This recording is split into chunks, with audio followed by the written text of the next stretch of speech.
Well, another manifestation of winner takes all politics is the centralized nature of our administration and our attempt to re-centralize governance, even when we pretend to be implementing decentralization. We introduced decentralization somewhere in 1988, where the idea of power to the people became a cliche, and the need for us to bring the ordinary people at the grassroots on the decision-making table, and then to empower and encourage them to take their destinies into their own hands and be part of decision-making, particularly on matters that directly affect them.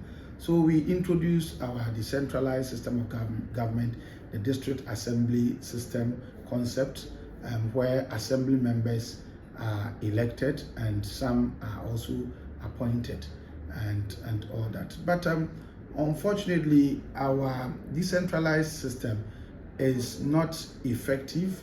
It has traces of re-centralization in the sense that the mayors and then also chief executives that are supposed to be at the apex of the pyramid of our decentralized governance structure are appointed by the executive arm of government.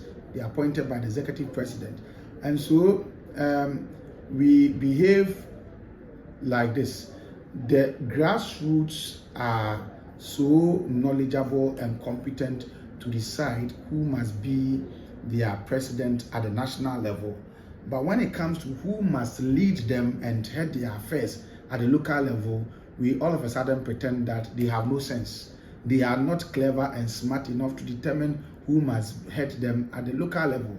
And so governments win election at the national level, and then they superimpose or they appoint district chief executives at the local level and mayors to go and lord it over the people at the grassroots.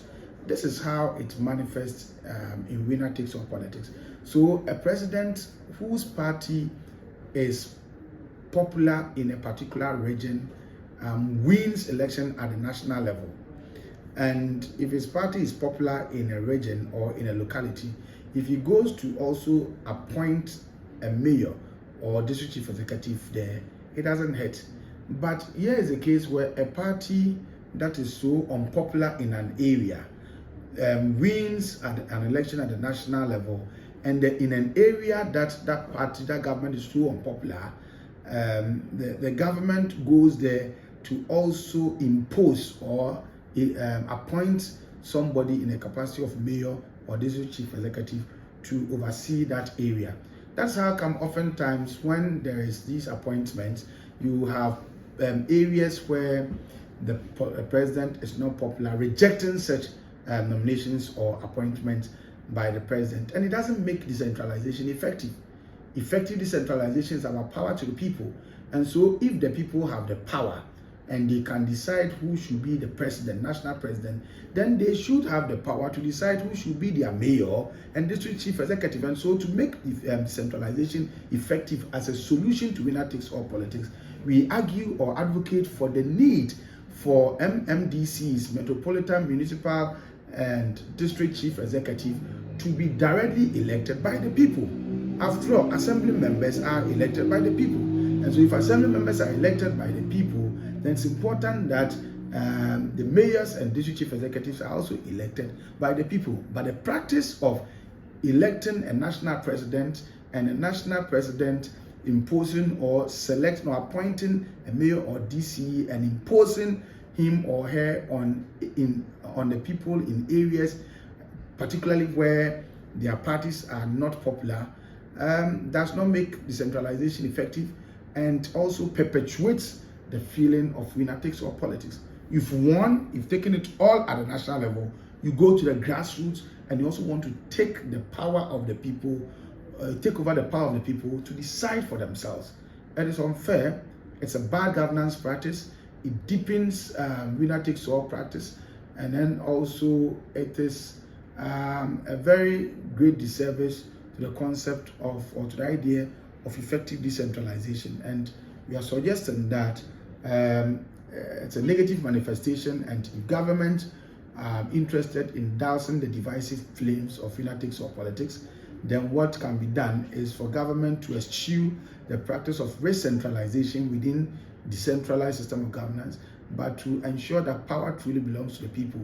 If elections are held and someone wins at the national level, especially in areas that the parties are not popular, allow the people to also elect. I mean, if you go to developed countries, mayors are elected by the people. Many developed countries, mayors are elected by the people, and then they have some funding, and then they go about their own developmental projects in a manner that ensures that there is development. But in our part of the world, mayors are appointed by the executive, and even when resources that are supposed to be sent to them at the local level do not get to them, they are unable to complain, because if you complain, you risk being reshuffled or being kicked out.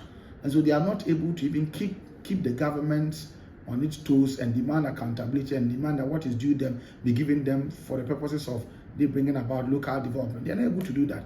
And so you sit down a whole year, somebody's district assembly common fund, or somebody, the funding that is supposed to go to the district assemblies for local development do not get to them, or they don't get to them on time. But nobody is able to complain, because they are all appointees of the president. But if you're allowing the people to go about to outline their vision and manifesto to the people at the grassroots, and based on that, if the mandate is given to them, then these MMDCs or mayors or district chief executives become directly answerable to their people at the grassroots, and they are forced to do what is right to ensure their re-election.